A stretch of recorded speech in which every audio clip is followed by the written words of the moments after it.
E aí, tudo bem com vocês? Vem comigo que hoje eu vou estar falando sobre o músculo quadríceps. Geralmente a gente esquece um pouco de toda a função dele e a importância que ele pode realizar tanto no joelho quanto no ilíaco.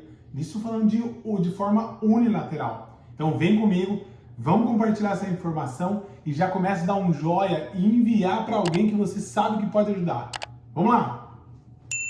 Quando a gente fala do quadríceps, nós estamos falando de um músculo que tem 4 feixes. E a inserção e a origem dele, que a gente sempre começa com uma coisa muito básica e funcional, é exatamente na espinha ilíaca e aqui no processo da tuberosidade anterior da tíbia.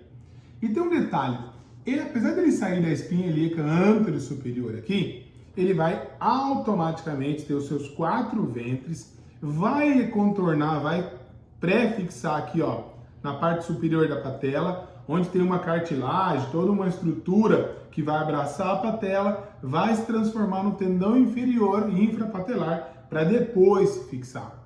O que a gente tem que ter como consciência? Esses 4 ventres dele, que ele é dividido em 4 partes. Vamos fazer força, vamos esticar esse joelho.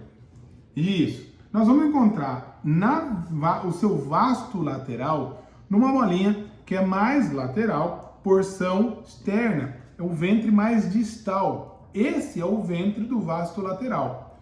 No meio, nós vamos ter o reto femoral, ok? E aí ele está nesse ventre mais anterior, sempre na parte mais distal. E o ventre do vasto medial, ele está aqui mais nesse contorno, também próximo do joelho, só que na sua porção medial. O que está faltando aqui? O vasto intermediário, que ele fica entre o reto e o vasto lateral. Então ele fica de uma maneira mais profunda nesta região, ok? Uma vez que a gente entende para que servem esses pontos, para exatamente você saber o local certo para onde colocar uma eletroestimulação. Não fez? E aí exatamente você vai colocar no ventre do músculo para facilitar a ação de contração dele. Isso é muito importante. Agora, vamos pensar na sua função. E aí nós vamos ter 2 funções aqui. As funções do quadríceps, ele vai se concentrar em estender o joelho. Lembra? Ele se fixa aqui na tuberosidade inferior, anterior da tíbia. E essa tuberosidade, quando ele entra em contração do quadríceps, ele vai estender a perna, estender o joelho. Automaticamente, é fundamental ele ter a patela aqui, porque é um eixo de alavanca que potencializa essa extensão do joelho, ok? Mas numa outra extremidade, na espinha ilíaca anterosuperior, ele vai ter a sua origem. E se você pegar aquela teoria que você tem um ponto que pode ser tanto a origem quanto a inserção, isso muda a função.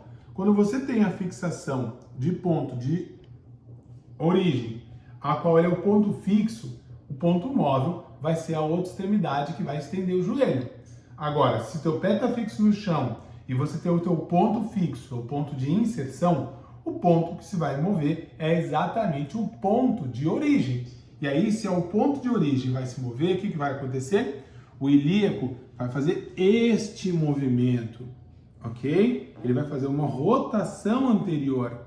E o que isso vai ter a ver? Quando você faz o reto femoral, uma contração, e gera uma rotação anterior do ilíaco, do lado que ele está, unilateral, o outro lado oposto, o lado totalmente contrário, vai fazer exatamente o quê? Vai entrar numa contração excêntrica.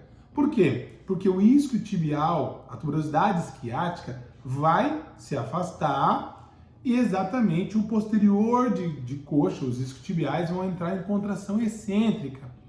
O que isso quer dizer?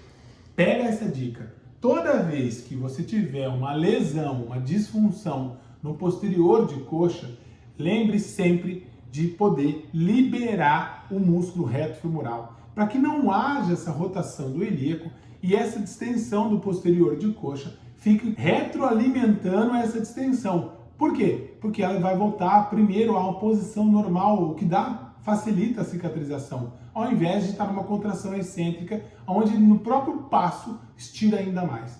O pensamento também vai dar da mesma forma se ele tiver numa rotação posterior, aonde quem vai estar em distensão, em contração excêntrica, é o quadríceps, principalmente o reto femoral. E aí você tem que estar liberando o posterior de coxa para poder tratar de uma maneira mais eficaz e significativa o reto femoral, ok? Para finalizar, toda vez que a gente fala que tem inserção origem, lembra que eu falei que ele passa aqui pela patela? Então, qualquer disfunção da patela, você tem que liberar o nosso quadríceps, tá? Principalmente o reto femoral. Ele é um músculo sempre muito presente nas funções de desgaste patelares ou nas síndromes patelofemorais. Isso é muito importante, ok? E lembra de dois detalhes. Primeiro, a artéria femoral é que nutre toda a parte do quadríceps e a raiz de L2 a L4 é o que vai inervar aqui. Então esteja atento às disfunções da coluna de L2 a L4, que qualquer disfunção lá também vai interferir no aumento ou diminuição do tônus do músculo do quadríceps, ok? Pega essas dicas, transborda com elas e a gente se encontra em outros vídeos. Um abraço!